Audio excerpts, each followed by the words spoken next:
शोभा एक बहुत ही अमीर घर की लड़की थी और उसने नितिन के साथ अभी अभी लव मैरिज की थी। उसके ससुराल वाले कुछ ज़्यादा अमीर नहीं थे, बहुत ही गरीब फैमिली से थे, जिसे सलोनी को भाता नहीं था। उसी वक्त उसके पिताजी का कुछ बीमार था, जिसके वजह से उसका पिताजी को काम करने के लिए डॉक्टरों ने मना कर दिया। तभी कहती है शोभा, नीरज मुझे पैसा 500 रुपये पकड़ा रहे हो, मुझे 500 रुपये में क्या करूँगी, मुझे कम से कम 10,000 चाहिए। क्या शोभा, मैं कहाँ से लाऊँ तुम्हारे लिए, घर का और तो खर्च देखना है मुझे, इतने में ही काम चला लो, 2-2.5 हो जाए तो कहीं से दे देता। मुझे नहीं चाहिए, मुझे कम से कम 10,000 चाहिए, ये मैं 500 लेकर मैं क्या करूँगी, रख लो। अच्छा होता कि मैं। क्या शोभा, तुम भी मतलब क्या ही कहती हो। ठीक है, आखिरकार तुम बात ला ही दी ना, अमीर और गरीबी दिखाई दी तुम।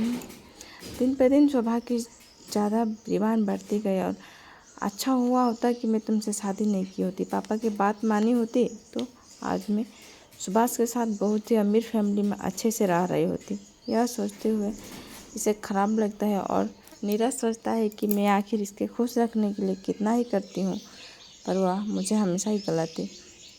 माँ, अभी अभी शोभा का बर्थडे आने वाला है, मैं सोच रहा हूँ कि कुछ अच्छा सा प्लान किया जाए। हाँ बेटे, मैं भी सोच रही हूँ, कहो तो घर पे छोटी सी पार्टी रख लेते हैं और दीदी को भी बुला लेते हैं और साथ में जीजा जी को भी। क्या कह रही हो आप माँ? हाँ ज़रूर, क्यों नहीं, इससे कम से कम थोड़ी खुश तो होगी वो। ऐसे पता नहीं बाजार गई है, कब तक आएगी, ज़रा उसे फ़ोन तो कर। बेटे कहो तो मेरे एक फ्रेंड है जो कैंटीन में काम करते हैं, उसे कहोगे तो कुछ आकर अच्छा इंतज़ाम कर देगा बर्थडे के लिए। तभी वो शोभा आ जाती है और कहती है, मेरी बर्थडे है ना, मेरी मर्ज़ी से होगी, मैं जो कहूँगी उससे होगी, मैं डिसाइड करूँगी, आप लोगों को कुछ करने का ज़रूरत नहीं है। मैं अभी अभी 7 स्टार होटल में अपने बर्थडे पार्टी अरेंज करके आ रही हूँ और खैर पैसा का टेंशन लेने की ज़रूरत नहीं है, मेरे पापा ने मुझे अपना क्रेडिट कार्ड दिया है जिससे मैं बिल पे करके आ रही हूँ।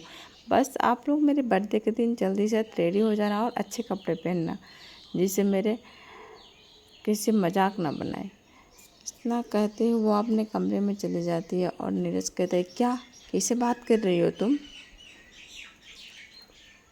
तो नीरज गुस्से में आता है, तभी उसकी माँ उसे रोक देती है। कोई नहीं बेटा, क्या हुआ, कहीं पार्टी हो, घर में हो या बाहर हो, हमें एंजॉय करने से ही मतलब है, जिसमें शोभा की खुशी। इतना कह के वह नीरज अंदर जाता है और शोभा को गुस्सा दिखाने लगता है। कहता है, क्या हुआ। भी उसके पिताजी कहते हैं, चलो कोई नहीं, इसमें कम से कम वो तो खुश हो, पार्टी कहीं पे भी हो, वो हमें तैयार होकर साथ में जाने के लिए बोलिए, वही ज़्यादा है। ठीक है।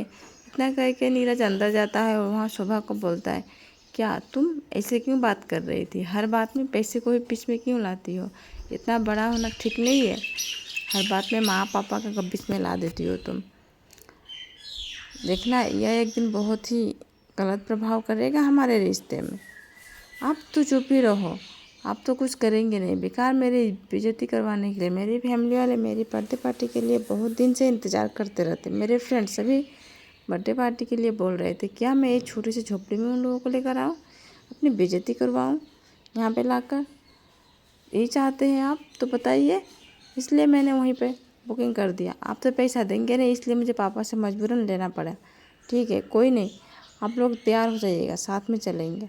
लगा कि यह बातें सुनकर उसके सास ससुर को बुरा लगता है, पर कर भी क्या सकते हैं, वह इस घर के बहुत ही इसलिए चुप रहते हैं। तभी वो अपने ननद को भी फ़ोन करके बुला लेती है, दीदी आप बच्चों को लेकर आ जाइएगा। 7 स्टार होटल में पार्टी के लिए जाते हैं, वहीं पे बैठे रहते हैं। क्या नीरज, माँ ने सितंबर की गर्मियों में 1 दिसंबर की शॉल ओढ़कर आ गई है। शोभा, यहाँ पे फुल एसी की ठंड है, जिसे माँ ज़्यादा देर तक झेल नहीं पाएगी, इसलिए मैंने ही माँ को कहा कि एक शॉल ले लेना, नहीं तो माँ नहीं लेकर आ रही थी। तभी शोभा शोभा यस पापा, अपने पापा के पास चली जाती है। हम लोगों ने खाने के लिए ऑर्डर कर लिया है, अपने ससुराल वालों से पूछ लो क्या चाहिए, उन लोगों के लिए भी खाना ऑर्डर कर लो। क्या पापा, उन लोग क्या खाएंगे? आज तक 7 स्टार होटल में खाना कभी खाए होंगे तब ना बताएंगे। वह दाल रोटी के अलावा खाते भी क्या है? उन लोगों के लिए दाल रोटी ही ऑर्डर कर दीजिए, वही ठीक रहेगा। इतना कह के हुआ, देख रही हूँ मेरे ननद के बच्चे, लग रहा है किसी दिन कोल्ड ड्रिंक मिला ही नहीं है, इस तरह कोल्ड ड्रिंक पीते जा रहे हैं। यह सुनकर बुरा लगता है और जाकर अपने बच्चों को समझाती है, बच्चे मत खाओ। तभी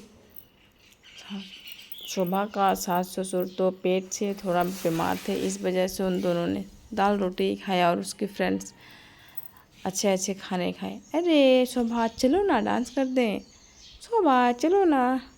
नहीं मैंने अभी तो डांस किया, अब मुझे बहुत दर्द हो रहा है, मैं नहीं जाऊंगी। ठीक है रुको। इतना कहकर वह जब खड़ी होती है तब उसकी चेयर में उसकी ड्रेस लग जाती है और जिसकी वजह से उसकी ड्रेस फट जाती है। साथ ही साथ सुबह वहीं पे बैठ जाती है और कहती है नहीं, मेरी कमर में बहुत ज़्यादा दर्द हो रहा है और मैं नहीं जा पाऊँगी, तुम लोग जाओ डांस करो, मैं आती हूँ बाद में। बच्चे मैं बाहर जा रही हूँ, क्या तुम्हें मुझसे कुछ काम है?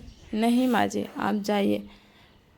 तो कह के वह दोनों रिसेप्शन पे चले जाते हैं और उसके बाद आता है नीरज, कहता है क्या हुआ? मैं देख रहा हूँ सुबह तुम बहुत देर से एक ही जगह पे बैठी हो, मुझे तो बताओ कोई परेशानी है क्या? हाँ देखो ना, मैं यहाँ से उठ रही थी और मेरा ड्रेस चेयर में लगकर फट गई है। मैं सभी लोग मुझे बुला रहे हैं, मैं क्या करूँ, मुझे कुछ समझ में नहीं आ रहा है, प्लीज़। तो फिर वो जाकर अपने बहन से और माँ से कहता है, तो दोनों पास में आती है और उसकी माँ जी कहती है लो बेटे तुम मेरे शॉल को ओढ़ लो और यहाँ से उठ सकती हो। रुको माँ, मैं इसे एक डिज़ाइन बनाकर पहना देती हूँ। मेरे पास एक हेयर बैंड है जिसे मैं बांध कर, मैंने रील में देखा है आजकल न्यू रील में इसी तरह पहनते हैं लोग, उसी तरह पूरा डिज़ाइन सुबह पहना देती है और जिसे देख उसकी फ्रेंड्स सभी तारीफ़ करने लगते हैं। वाह कितनी सुंदर लग रही हो तुम, कितनी प्यारी लग रही हो, यह कहाँ से इतना सुंदर सा शॉल तुमने इतना प्यार से पहना है? अच्छा हमसे छुपा कर लाई थी? नहीं नहीं, मुझे एसी का ठंड कुछ ज़्यादा ही लग गया, इसलिए माँ जी ने अपना शॉल मुझे दे दिया और दीदी ने इसे डिज़ाइन बनाकर पहना दिया। बहुत अच्छे हैं मेरे ससुराल वाले, बहुत लकी हूँ मैं, मुझे इतना केयरिंग ससुराल वाले मिले। थैंक यू माँ जी, थैंक यू दीदी। इतना कहते ही आखिरकार इसके स्वभाव बदल जाता है और जिसे देख उसके घर वाले खुश हो जाते हैं। आखिर तब घर आ जाती है और शोभा अपने परिवार वालों के साथ बहुत ही अच्छे बहुत ही प्यार से रहने लगती है।